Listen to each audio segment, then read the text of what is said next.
Pernahkah teman-teman, Bapak Ibu, pas kebutuhan muncul, misalnya motor rusak, duitnya nggak ada.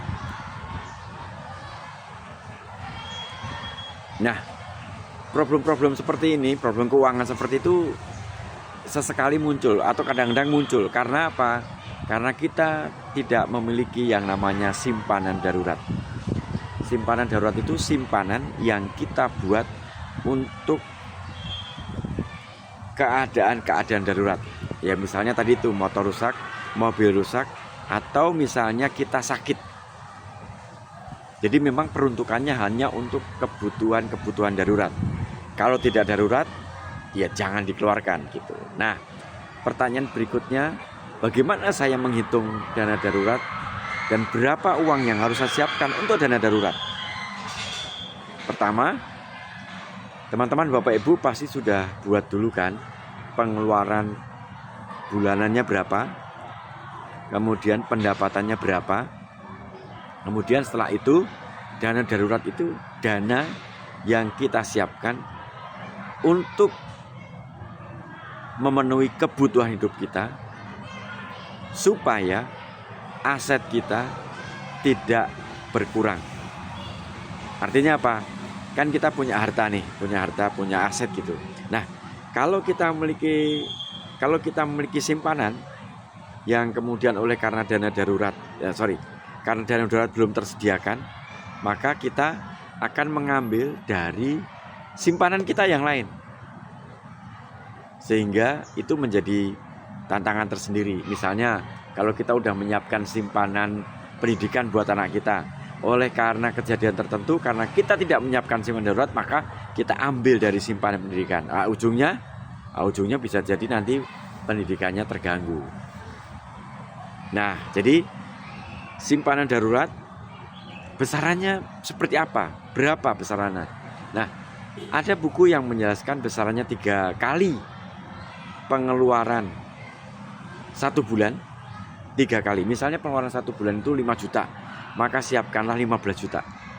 Kalau Bapak Ibu mau melanjutkan, 6 kali biaya pengeluaran bulanan. Nah, untuk yang berkeluarga itu bisa 12 kali pengeluaran bulanan.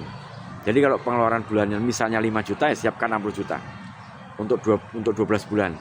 Kalau 6 bulan kan berarti 30 juta. Nah, dari mana munculnya, dari mana pendapatan yang bisa kita sisihkan untuk simpanan darurat? Yang pertama, kita langsung anggarkan tadi seperti pola yang pernah kita bahas di sini, di 10, 20, 30, 40 yang sudah memang dialokasikan. Atau dari pilihan berikutnya adalah karena kita belum memiliki simpanan darurat, maka hal yang paling cepat bisa kita lakukan adalah lepaskanlah, jualah barang-barang yang tidak digunakan, supaya kita segera memiliki simpanan darurat. Apa itu misalnya yang bisa dijual? Apa ya? Jam, mungkin ya, jam. Sepeda yang nggak kepake atau motor yang tidak terpakai. Ada beberapa orang yang memiliki banyak barang yang sebenarnya tidak terpakai, tapi sayang mau dijual. Nah, mungkin ini sudah pernah kita bahas di sesi sebelumnya, membedakan antara keinginan dan kebutuhan. Maka kita bisa cek mana yang ini sayang untuk tidak dilepaskan karena emosional, atau mana bagian yang mestinya bisa dilepaskan dan bisa dipakai untuk simpanan darurat.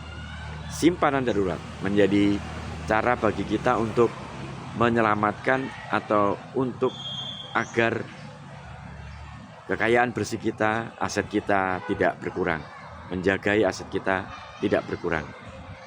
Terima kasih, semoga kita semuanya bisa tidak perlu mengkhawatirkan di setiap perjalanan tahapan kehidupan kita, karena kita memiliki simpanan darurat. Terima kasih, dan ikuti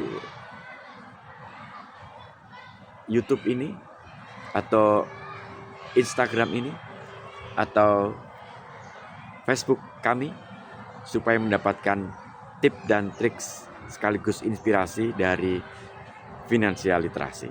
Terima kasih.